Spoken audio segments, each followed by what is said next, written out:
So let's go guys. आज चाहिँ हामीहरू एकदम माछा पक्रिन गइसकेको छौँ। हेर्नु उतो भाइ चाहिँ एकदम खाना बोकेर माछाको लागि चारो र मैले यतातिर एकदम बाँसको डन्ठीले हामीहरू माछा मारिवाला छौँ र हामीहरू माछा मार्न भनेर हिँडिसकेको छौँ। तपाईँहरू एकदम फुल वाचिङ गर्नु होला। So let's go. हामीहरू यहाँसम्म आइसक्यौँ। हामीहरू माछा मार्नको लागि हो, हेर्न सक्नुहुनेछ। हामीसँग साथमा एउटा के छ, बल्छी छ। यो बल्छीले हेरौँ आज हामीहरू कति माछा मार्छौँ।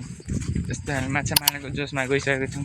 यस्तरी बल्छी बोकेर ठाउँको नजाराको जस्तो छ। पछाडि एउटा भाइ रहेको छ, मेरो हातमा पनि बल्छी र त्यो भाइको हातमा पनि बल्छी छ। र आज हामीहरू माछा मार्न हिँडेको माने ठाउँमा हल्का फुल्का आइसकेको छौँ।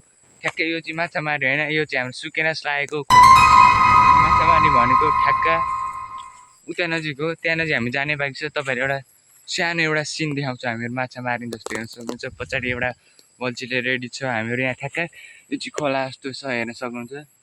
यो चाहिँ ठ्याक्कै यो ढुङ्गाले टेस्ट गर्नु, ढुङ्गा दिनुपर्छ। म यो ढुङ्गा त्यहाँ फाल्छु।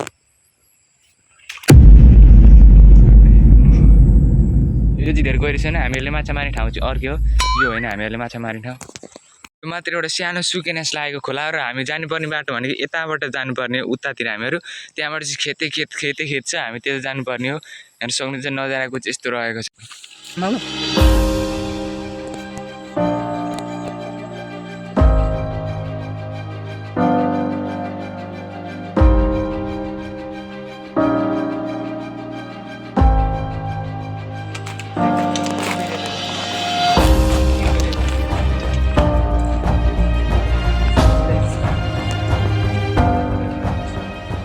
यो भाइले चाहिँ हेर्न सक्नुहुन्छ माछालाई एकदम चारो हाल्नको लागि बल्छी बनाइरहेको छ, जो कि के अरे धागोबाट निकालिरहेको छ। हेर्न सक्नुहुन्छ जो कि माछा मार्नको लागि खेतमा यस्तो तरिका।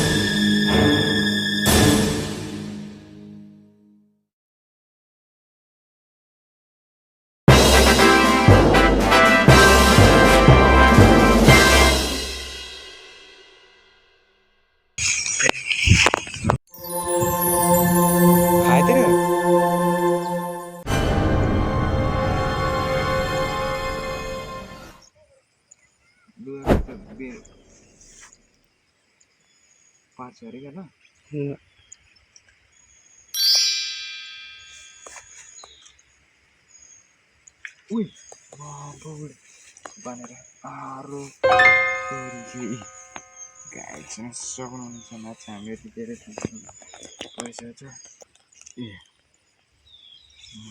हाम्रो नजिक हेर्न सक्नुहुन्छ यत्रो खालको एउटा जखडे हिले है। यो चाहिँ हामीले मारेर पारेको हेर्न सक्नुहुन्छ। त्यो एउटा चाहिँ जखडे हिले रहेको छ। ह्याप्पी मान्छे हामी ह्याप्पी नै रहन्छौँ। अब चाहिँ हाम्रो घरतिर